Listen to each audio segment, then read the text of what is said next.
Assalamualaikum warahmatullahi wabarakatuh. Berjumpa pemirsa dan pendengar dimanapun Anda berada. Kita di Bidik Bincang Pendidikan Kalimantan Selatan yang digelar oleh Balai Teknologi Informasi Komunikasi Pendidikan, Dinas Pendidikan dan Kebudayaan Provinsi Kalimantan Selatan. Bidik adalah sebuah kemasan yang dibuat oleh BTKP untuk menyampaikan informasi-informasi terkait kebijakan-kebijakan pendidikan dengan menghadirkan tokoh-tokoh pendidikan ataupun mereka yang terlibat dalam pengambil keputusan di dunia pendidikan terutama di Kalimantan Selatan. Nah, pemirsa sahabat BTKP berbicara tentang dunia pendidikan ini selalu menarik untuk diperbincangkan, di mana pendidikan adalah salah satu tolak ukur dari kemajuan ataupun juga dari tingkat pembangunan terutama kita di Kalimantan Selatan. Nah, banyak upaya yang dilakukan termasuk di Kalimantan Selatan. Kabupaten kota ini saling berlomba untuk menunjukkan bahwa pendidikan di Banua kita ini akan lebih maju nantinya ke depan. Untuk itu kita akan berbincang di kesempatan kali ini bersama narasumber terkait permasalahan yang ada di kabupaten kota, terutama saat ini di Kota Banjarmasin terkait dengan digitalisasi pendidikan dan juga implementasi kurikulum merdeka. Bersama narasumber yang telah hadir di studio kami, yakni Kepala Dinas Pendidikan Kota Banjarmasin, Bapak Nuryadi SPD MA. Assalamualaikum Pak Kadis. Waalaikumsalam warahmatullahi wabarakatuh. Kabar baik Pak ya? Kabar baik, selamat pagi, salam sejahtera untuk semuanya, salam sehat semuanya. Mudah-mudahan kita selalu dalam lindungan Allah Subhanahu Wa Taala. Amin. Terima kasih Pak Kadis. Siap. Hadir di studio kami di Bidik ini pertama nih Pak Kadis. Jadi ini yang pertama, narasumber pertama untuk program Bidik ya, BTKP Bincang Pendidikan Kalsel ini. Jadi sebuah kebanggaan tersendiri tentunya BTKP bisa mengundang Pak Kadis di sela kesibukan Pak Kadis ya. Yeah. Nah, sebelum kita bicara Pak Kadis tentang seperti apa digitalisasi pendidikan, teknologi informasi komunikasi TIK digunakan di Kota Banjarmasin, termasuk juga terkait dengan implementasi kurikulum merdeka. Saya ingin lebih tahu lebih jauh. Kabarnya Pak Kadis ini sempat menjadi wasit anggar gitu ya. Betul. Bisa diceritakan terlebih dahulu ini. Jadi kan itu sekedar hobi yang kita lakukan ya, karena kemarin itu kan kita mencari suatu jati diri ya kan, jati diri apa yang harus kita cocok dengan kondisi yang ada. Nah, kebetulan kenapa saya jadi masuk anggar itu karena peminat dari Kota Banjarmasin semuanya itu jarang, sehingga ini momentum yang sangat tepat kalau kita pengen memasuki, misalkan melihat Pulau Jawa, melihat pulau dengan secara gratis, sehingga itu memacu kita di latihan itu. Nah, dalam kurun waktu perjalanan ya, setelah kita ada kejuaraan daerah, kejuaraan provinsi, kejuaraan pusat. Nah, karena peminatnya ini jarang, tidak ada, sehingga kita selalu mewakili. Ya kan, proses setelah kita mewakili terus. Nah, di Kalimantan Selatan ini tidak ada mempunyai wasit. Nah, salah satu daripada itulah saya beralih menjadi atlet, menjadi wasit. Nah, ternyata ikut seleksi pelatihan penataran wasit pada waktu itu kan. Nah, setelah itu ya sampai terakhir saya ada PON terakhir di 2000 kalau tidak salah di Samarinda. Nah, itu PON terakhir. Nah, kebetulan saya sudah memasuki ke Dinas Pendidikan. Nah, itulah membuat kesibukan jadi atlet, jadi wasit itu berkurang. Karena Pak Kadis ini dulunya guru begitu ya. Guru, betul. Dan awalnya karena dulu mungkin langka Pak ya, dan suatu kebahagiaan tersendiri kalau keluar daerah itu apalagi gratis gitu ya. Apalagi guru kan gajinya minim. Ikut seperti apa gitu kan, berangkat keluar daerah dan akhirnya berangkat gratis karena atlet. Gratis. Jadi beberapa PON yang sudah kelalui mulai tahun 2000 di Surabaya, itu ada di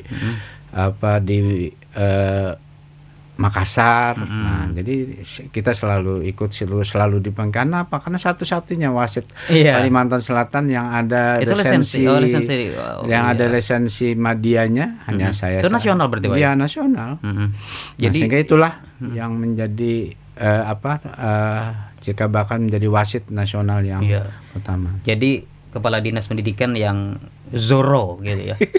Kepala dinas pendidikan Zoro, Anggar, kepala ya. dinas Kota Banjarmasin pemain anggar anggar. gitu. Susah, Pak ya. Susah Pemain anggar karena anggarnya itu kan alatnya juga begitu mahal, ya, perlengkapannya juga mahal ya.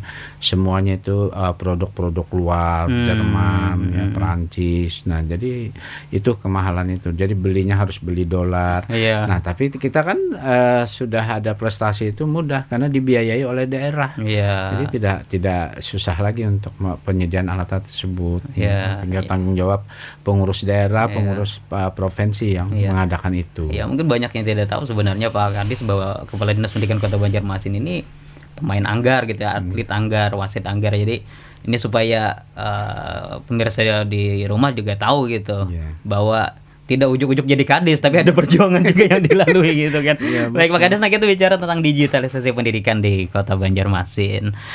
Saya pernah melihat medsos Pak Kadis ini kan saat memposting tentang sekolah digital Banjarmasin yang menggunakan absensi dengan kartu, kemudian informasinya juga mereka belanja di kantin juga sistem digital begitu. Nah, ini kan dan itu mendapat respon yang beragam dari netizen, dari warganet. Ada yang pro, ada yang kontra, banyak yang mendukung sih gitu kan. Ini sudah di SD sudah implementasi seperti ini. Nah, kenapa Pak Kadis sehingga Kota Banjarmasin dalam dinas pendidikan bisa memikirkan hal seperti itu? Jadi gini ya, bahwa sebelum itu kita kan yang banyak mendidik, mengevaluasi kita itu adalah COVID kan. Nah, jadi sistem COVID kita telah selama dari kurun waktu 2019, 2020, 2021. Nah, jadi di kurun waktu itulah kita berpikir keras untuk menciptakan suatu yang inovasi. Nah, akhirnya sebenarnya yang sudah kita lakukan digitalisasi pendidikan itu sudah 2021. 2021 sudah kita jalankan, ada sekitar 20 sekolah sebagai piloting, belum kita tampilkan. Nah, sekarang di tahun kurun kedua di 2022 kemarin 2023 ini ada 40 sekolah. 40 sekolah. 4 sekolah yang kita latih. Sekolah dasar? Sekolah dasar dan SMP. Oh, SMP. Nah, jadi setelah kita ciptakan suatu inovasi tersebut dengan kartu chip yang dilakukan oleh peserta didik. Nah, semula pemikiran saya mau membuat semacam kartu tanda siswa. Oh iya. Tanda siswa sekolah, identitas siswa sekolah, sehingga itu membuat supaya identitas siswa itu ada manfaat yang lebih besar, sehingga itu dari memudahkan juga guru-guru. Nah, dicarilah suatu inovasi pergerakan yang harus dilakukan. Nah, salah satunya sistem absensi yang dilakukan.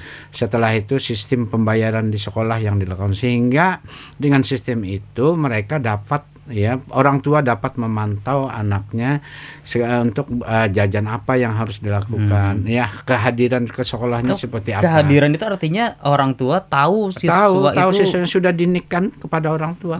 Diintegrasikan dengan perangkat WA orang tua.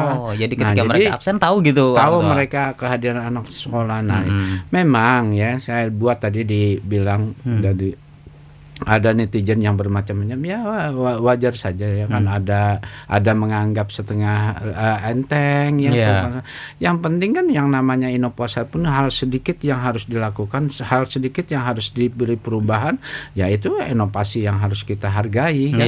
Nah, artinya kita sudah dimudahkan oleh mereka, sehingga mereka juga anak-anak kita itu tidak khawatir dengan uang jajannya yang hilang. Uang jajan itu maksudnya di kartu tadi? Di kartu tadi tadi sudah diatur gitu ya. di koperasi mereka. Jadi masih sekolah-sekolah itu sudah dibentuk, sudah dilatih sehingga mereka mau jajan tinggal ditempelkan ke non tunai, transaksi non tunai begitu non ya. tunai. Nah, itu juga melatih mereka sekarang ini kan Iya. untuk digitalisasi. Program pemerintah juga Program transaksi non tunai. Sehingga itu yang membuat kita menjadi, walaupun sekarang karena perkembangan pada mereka melakukan kartu tidak bingung lagi kalau mereka sudah dewasa. Tapi manfaat yang lebih besar adalah identitas anak itu ada, ya kan, identitas kehadiran anak itu ada sehingga itu terekam di alat yang kita gunakan. Ya, dan ini mungkin memang terobosan yang sangat baik dari pemerintah Kota Banjarmasin dalam Dinas Pendidikan, karena mungkin di sekolah-sekolah hampir tidak pernah ada ya yang seperti itu ya di Kalimantan Selatan. Jadi makanya banyak, bahkan mungkin ada juga kampus yang jenjang di atasnya yang tidak menggunakan hal seperti itu. Jadi seperti yang disampaikan Pak Kadis tadi, bagaimana akhirnya pandemi kemarin membuat masyarakat terutama para tenaga pendidik itu beradaptasi dan mampu merubah begitu Pak ya. Ya, nah terkait dengan digitalisasi pendidikan, tentu kebijakan Dinas Pendidikan tidak lepas dari masalah bantuan sarana prasarana, penganggaran. Ini bagaimana sih Pak? Sebenarnya ya, apakah tentu kan sumber dukung ini juga sangat penting untuk menunjang itu. Iya, kita kan ada menggait pihak ketiga ya untuk hal pelaksanaan kegiatan ini ya. Nah, pihak ketiga ini sebagai narasumber, sebagai pelatih yang harus dilakukan oleh mereka ke lapangan, ke sekolah-sekolah. Kita kan banyak mempunyai sekolah, ya ada 208 negeri ditambah 27 swasta, nih hampir 295 sekolah yang ada di Banjarmasin. Untuk sekolah dasar. Ya, untuk sekolah dasar. Sehingga kita pelan-pelan step by step untuk pelaksanaan kegiatan ini. Alhamdulillah respon baik yang dilakukan.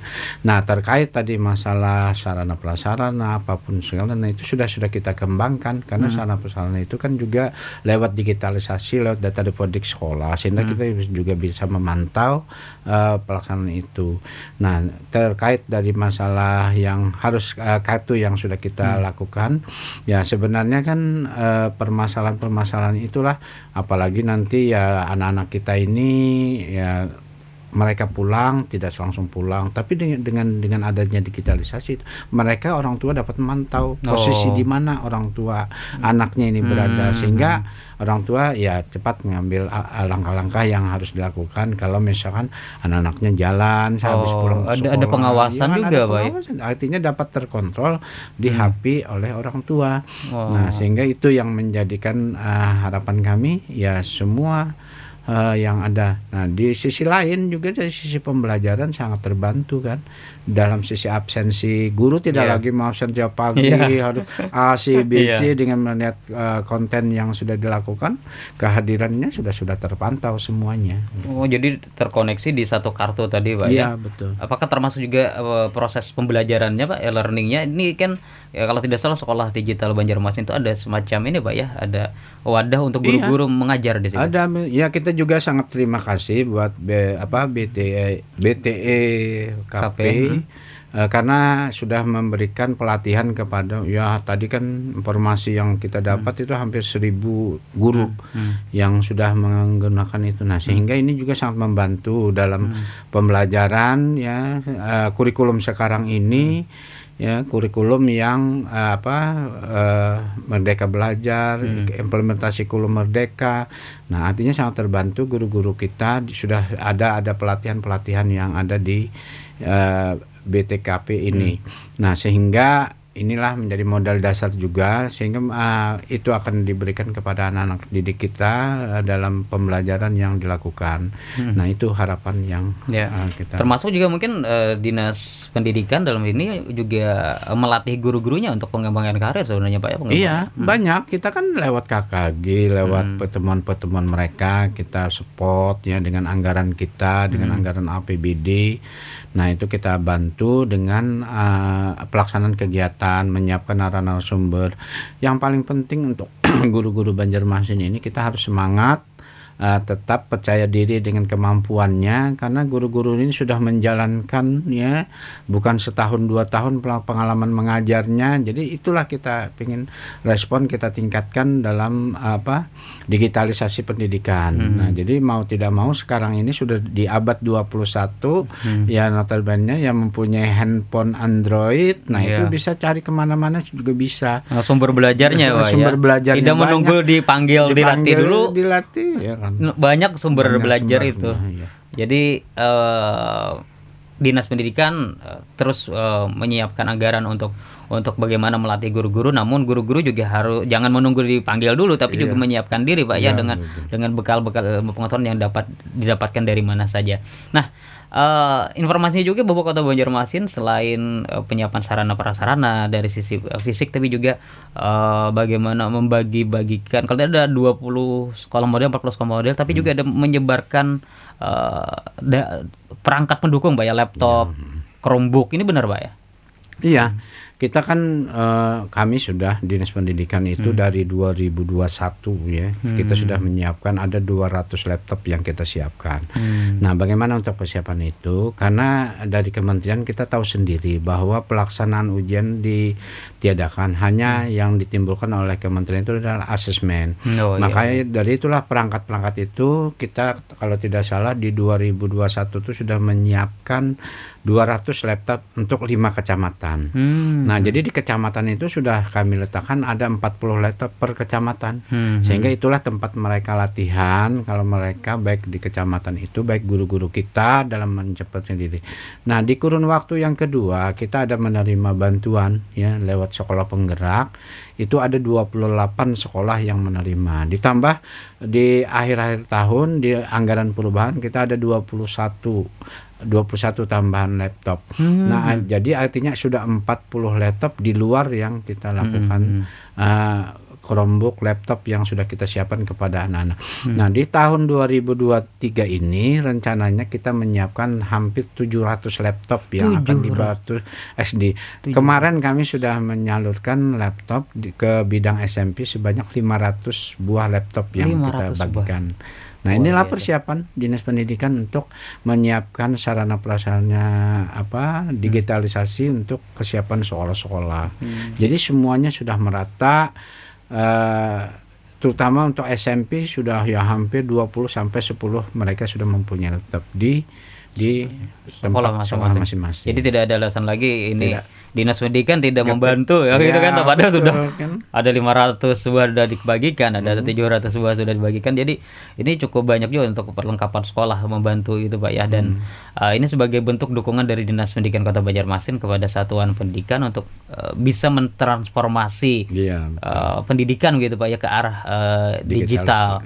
Ada tidak sih Pak kendala? Kan walaupun Banjarmasin ini sebutlah tapi mantan ibu kota provinsi sih Pak ya sebenarnya. Tapi kan salah satu barometer pendidikan. Ada tidak Mas Pak kendala di lapangan, entah itu jaringan internetnya kah terkait dengan teknologi atau dan bagaimana kendala itu pasti ada ya, terutama dari sisi penyediaan persediaan listrik mereka. Karena dari pusat itu mereka mengharapkan paling tidak sekolah itu ada 3.000 watt yang harus disiapkan. Nah, sehingga itulah salah satu sekolah-sekolah kita itu kan tidak merata. Artinya ada yang di bawah 3.000 watt yang ada. Nah, itulah yang menjadi kendala hanya di penyediaan kelistrikan. Nah, untuk yang lain juga kendala-kendala ada juga, karena kondisi keamanan sekolah juga harus diperhatikan. Karena kan yang namanya alat itu harus betul-betul terjaga dengan atau terawat dengan baik. Sehingga itu salah satu juga kendala yang ada di lapangan. Kesediaan ruangan juga menjadi kendala mereka. Karena kan selama ini kita hanya pemenuhan SPN tempat belajar. Nah, sedangkan di SD, di SMP itu sebagian SMP juga mempunyai ruang laboratorium yang ada. Tapi kalau di SD itu tidak ada mempunyai ruang laboratorium yang khusus. Jadi itu kendala yang harus dilakukan. Nah, ke depan ya itu yang harus kita timbulkan bagaimana supaya digitalisasi itu ada semacam pemeliharaan ruangan yang harus paling tidak ya harus AC, jangan ada yang ya mudah dicuri kan. Nah, itu salah satu karena kendala menjaga juga. dan merawat itu yang lebih susah Ya, Pak ya. susah betul. Kalau membeli ya, gampang, tapi merawat dan menjaganya itu yang itu susah. kendalanya yang ada di lapangan. Ya. Nah, dan untuk jaringan internet sendiri aman Pak ya, atau ada yang masih yang Ada juga mereka ya untuk jaringan-jaringan, karena juga kita mengakui sendiri ada juga sekolah-sekolah di Kota Banjarmasin yang di pojok-pojok ya, ada yang di pelosok perbatasan, yang hampir berbatasan dengan Batola, hampir berbatasan Kabupaten Banjar. Nah, daerah Sungai Lulut, daerahnya itu Basiri, itu masih ada yang tidak, mereka pakai modem yang digunakan mereka. Jadi tidak secara langsung di tempat mereka juga ada gangguan internet. Tapi modem sudah terbantu. Tapi sudah diupayakan menghubungi mungkin provider sudah ya untuk membantu Pak ya. Membantu sudah. Ya, artinya Dinas Pendidikan tidak membiarkan bahwa karena di pelosok biar saja begitu ya, tapi sudah ada upaya untuk mungkin ke dinas-dinas terkait, Diskominfo dan sebagainya begitu Pak ya. Nah, sekarang kita digitalisasi pendidikan itu juga ada hubungannya dengan implementasi kurikulum merdeka. Nah, ini di Kota Banjarmasin ini seperti apa implementasi kurikulum merdeka? Apalagi tadi disinggung Pak Kades juga ada sekolah penggerak dan sebagainya gitu. Karena ini seperti apa Pak untuk IKM ini? Untuk program kerja kurikulum merdeka, kita kan alhamdulillah untuk Banjarmasin ini sudah dari awal kita dapat ya kan. Angkatan pertama sekolah penggerak itu kan ada 2 SMP, ada 10 daripada SD, ada 3 dari PAUD, yaitu angkatan pertama. Nah, di angkatan kedua itu ada peningkatan. Nah, peningkatannya dari PAUD ada 11, ada SD ada 10, ada SMP ada angkatan pertama tidak ada 2. Nah, kemarin usulannya 2, tapi yang diterima hanya 1, SMP 20 kalau tidak salah. Nah, di angkatan ketiga kita menambah lagi 2 SD. Nah, jadi ketiga angkatan ini sudah melaksanakan kurikulum merdeka yang ada di Kota Banjarmasin. Nah, sesuai dengan dari awal kita sudah komitmen, sudah kita ada MOU dengan Kementerian Pendidikan sampai 2024 untuk pelaksanaan kegiatan sekolah penggerak maupun guru penggerak.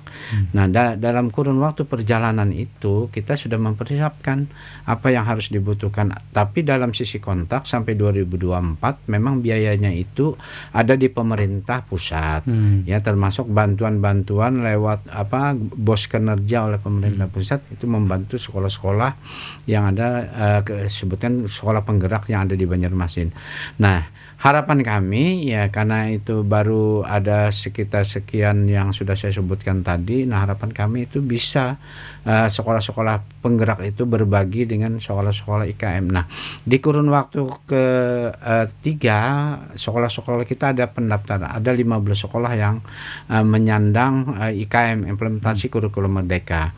Nah, harapannya di 2023 ini sudah dibuka. Kemarin memang kami buka belum ada signifikan ya, itu hampir 129 ya yang mendaftar IKM untuk 2023 ini. Masih banyak yang harus dilakukan. Nah, kami himbau pada sekolah-sekolah kepada terutama baik bidang PAUD, baik bidang SD, baik bidang SMP untuk sepenuhnya ikut IKM. Karena mau tidak mau, suka tidak suka, mungkin di 2004 sudah diwacanakan untuk menggunakan kurikulum merdeka IKM tersebut, sehingga perlu kesiapan sekarang.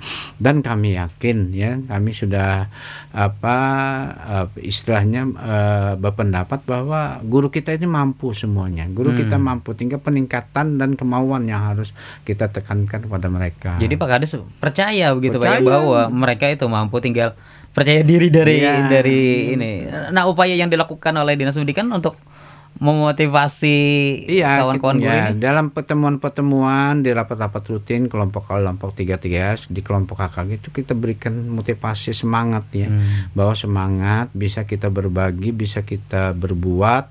Karena saya yakin bahwa guru-guru kita Kota Banjarmasin ini sudah istilahnya dari awal sudah berapa tahun pengalaman mengajarnya, saya sudah bisa menyesuaikan diri. Apalagi sekarang dalam tentuan pembelajaran mereka sudah menguasai semuanya. Jadi mereka itu hebat ya, orang-orang hebat yang sudah menularkan ilmu pengetahuan ke anak-anak didik kita. Nah, tinggal nanti di lapangan bagaimana untuk menumbuhkan semangat itu, ya peran kepala sekolah lah sebagai peran pengawas pembina sebagai ujung tombak untuk memberikan semangat pada guru kita. Tidak bisa semuanya diserahkan ke kepala dinas, Pak ya. Iya, kepala dinas kan motivasi yang luar biasa pada mereka-mereka. Jadi termasuk melibatkan atau memberdayaan komunitas-komunitas di sekolah, Pak ya. Iya, komunitas-komunitas apa yang bisa dirangkul, apa yang bisa dilakukan sehingga pelaksanaan proses pembelajaran itu berjalan apa yang diharapkan oleh pemerintah. Ya kan, perubahan-perubahan itu harus ada karena tadi pandemi itu adalah memberikan pelajaran yang luar biasa kepada kita, termasuk dalam rangka pelaksanaan proses belajar mengajar yang ada dilakukan. Nah, inilah penciptaan yang dilakukan oleh kurikulum Merdeka itu sepenuhnya diserahkan kepada guru. Ya, mau menerima dan mau berubah sebenarnya, Pak ya. Walaupun susah juga, apalagi guru-guru kita mungkin sudah berada di zona nyaman misalnya, Pak ya. Nah, ini agak berat juga sebenarnya tugas dinas pendidikan, Pak. Tapi mau tidak mau, suka tidak suka, seperti apa disampaikan Pak Kades tadi, kita memang harus melaksanakan ini. Nah, selain tadi Pak tentang implementasi kurikulum Merdeka, nah selama ini capaiannya menurut Pak Kades cukup bagus ya, sekolah-sekolah yang menerapkan ini kan, agar kawan-kawan sekolah yang lain, satuan pendidikan yang lain artinya meniru nantinya. Oh, ya, ada beberapa sekolah yang sudah bagus nih. Ada tidak Pak seperti itu, Pak? Ada, banyak. Bahkan kita tiap minggu, tiap bulan itu ada kunjungan kerja dari daerah lain. Oh, daerah lain yang ke Banjarmasin. Ke Banjarmasin. Kemarin kan Kabupaten Banjar, Kabupaten Balangan yang sudah ada kunjungan, baik itu KSD. Nah, di TK juga ada.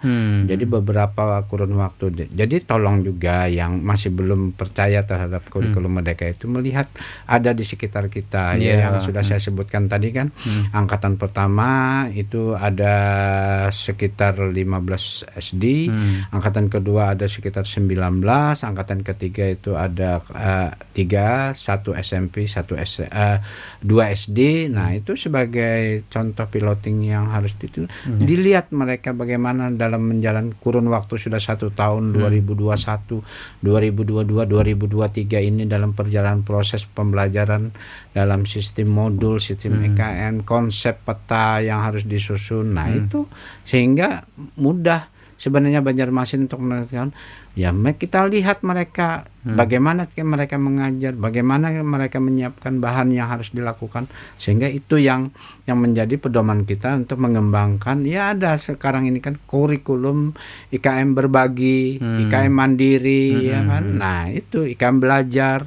Nah, artinya konsep yang sudah dikeluarkan oleh pemerintah itu by step sudah bertahap. Ya kan, IKM itulah yang harus kita pegang sekarang ini. Ya, ini dari daerah lain datang ke kita melihat kondisi proses belajar. Kita yang di Banjarmasin belum, jadi diam aja gitu ya.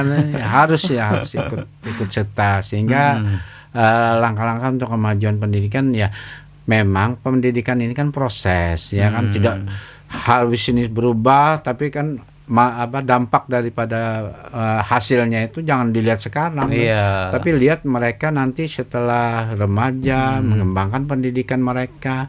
Nah, tidak yang penting kita menyiapkan sumber daya manusia kita bagaimana ke depan, bahwa apalagi kan nanti ya IKM pindah ke Kalimantan Timur. Nah, IKN kota negara itu baru kan memberikan persaingan lagi di kita, jangan sampai nanti kita kalah dengan makanya itu program dari Kementerian untuk menciptakan IKM ini adalah nanti proses tahun 2045.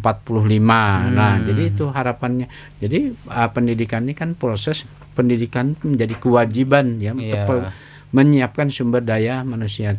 Pak Hadi tadi bilang kan, karena untuk merubah suatu bangsa itu adalah dengan pendidikan. Merubah suatu keluarga itu adalah dengan pendidikan. Nah, jadi itu kita percaya dengan itu. Ya, tidak ada keluarga yang kaya, tidak ada keluarga yang tidak akan berhasil kalau mereka sudah melaksanakan pendidikan. Jadi pendidikan memang salah satu hal penting dalam kemajuan dalam di keluarga. merubah kemajuan sebuah bangsa, itu Iya. pendidikan lah yang paling utama, dan Iya. di tangan para guru-guru lah sebenarnya, Nah, ya. itu permasalahannya. Tangan para guru-guru lah. Untuk Guru-guru ini selain profesi yang mulia, Iya. juga profesi yang sangat maha penting di bangsa ini untuk mendidik generasi generasi, bangsa ini, begitu Pak ya. Nah, selama Pak Kadis kan tentu tidak hanya berada di kantor begitu Pak Kadis ya, kadang mungkin terjun ke lapangan, mendengar suara-suara dari guru-guru. Mungkin banyak juga yang mengeluh gitu Pak ya. Memang ada seperti itu Pak ya. Tapi mau tidak mau tetap harus menenangkan mereka ya, gitu Pak yang ya. penting kan kita menguatkan mereka. Ya, pertama guru itu mulia. Pertama guru itu harus ikhlas. Karena insya Allah kalau kita memberikan yang terbaik, memberikan keikhlasan, itu akan dibalas. Jadi kalau seseorang itu menganut agama, itu akan insya Allah akan percaya terhadap keberadaan itu. Nah, artinya apa? Pendidikan ini adalah permasalahan-permasalahan yang harus kita timbulkan, ya, permasalahan-permasalahan harus yang kita akomodir.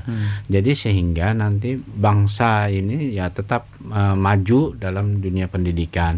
Nah, kendala-kendala di lapangan itu pasti ada, kendala-kendala yang ada itu pasti ada, ketidakpuasan itu pasti ada, tapi tidak semuanya bisa puas. Nah, bagaimana kita untuk mempuaskan itu semuanya gitu. Ya, dan tidak hanya tadi dukungan sarana prasarana yang dilakukan, perangkat teknologi sudah dibagikan gitu Pak ya. Kemudian ada juga dukungan sarana fisik bangunan sekolah. Lalu ada peningkatan kapasitas gurunya dengan melatih mereka gitu ya. Selain dilakukan oleh Dinas Pendidikan Kota, juga oleh komunitas-komunitas, juga dengan dukungan BTIKP begitu Pak ya. Termasuk mungkin membantu guru-guru yang selama ini, saya mendengar ada yang menarik, dan ini mungkin hanya ada di Kota Banjarmasin, di daerah lain juga, bahkan mungkin di daerah di Indonesia mungkin jarang gitu ya. Bagaimana Dinas Pendidikan memfasilitasi para guru yang mereka ingin sertifikasi tapi tidak bisa di kuota terbatas, akhirnya ini guru agama gitu ya, bikin iri banyak daerah sebenarnya. Iya, kita kan makanya kita kan tidak selama itu bisa kita lakukan, ya bisa kerja. Nah, walaupun guru agama, walaupun guru olahraga, walaupun guru umum, nah itu kan kita timbulkan, kita akan membantu mereka ya kan, untuk menghadapi bagaimana untuk merubah ya, untuk mendapatkan sertifikasi itu supaya ada, nah ditimbulkan pelatihan-pelatihan, usulan-usulannya harus dilakukan, kegiatan yang harus ditimbulkan. Nah, artinya apa? Kita mengakomodir semua. Jadi kemauan guru itu apa? Ya, permasalahan guru itu apa? Sehingga kita buat di suatu kegiatan untuk menunjang sumber SDM mereka. Nah, tadi untuk peningkatan untuk menghadapi mereka sertifikasi misalnya. Nah, kita siapkan. Kita siapkan dengan program kerja, bekerja sama dengan pihak-pihak lain, pihak ketiga yang bisa untuk menumbuh kembangkan mereka, peningkatan karir mereka, PPG bentuk apapun. Nah, itu kita buat kegiatan kita, sehingga yang penting mereka melaporkan apa permasalahan mereka, sehingga mereka kita bantu dengan persiapan pelatihan PPG mereka untuk mempersiapkan mereka. Nah, sama juga sini artinya kita itu diuntungkan oleh kita mengakomodir semuanya. Jadi tidak ada semacam diam, tidak ada inilah komunitas yang harus kita tumbuhkan di semua guru. Iya, jadi semuanya itu Dinas Pendidikan mengakomodir, tidak tutup mata dengan kondisi yang terjadi. Cuma memang ada hal-hal yang memang juga menjadi sesuai koridor gitu Pak ya, yang harus dilalui. Nah, karena waktu terbatas Pak Kadis, mungkin terakhir saya minta pernyataan penutup atau closing statement dari Pak Kadis, mungkin untuk himbauan kepada guru-guru kah, atau mungkin juga untuk memotivasi kawan-kawan guru kah, agar mereka mampu juga untuk merubah mindset mereka bahwa mereka adalah guru tenaga pendidik yang nantinya ilmu yang mereka berikan itu akan sangat bermanfaat ke depannya untuk nusa dan bangsa, terkait juga dengan implementasi kurikulum merdeka dan juga digitalisasi pendidikan. Silakan Pak. Ya, pertama kita di zaman digitalisasi abad 21 ini harus berubah, ya kan. Persiapan persiapan sumber daya manusia harus kita siapkan. Ya, jangan sampai nanti kita terlena dengan paradigma yang lama.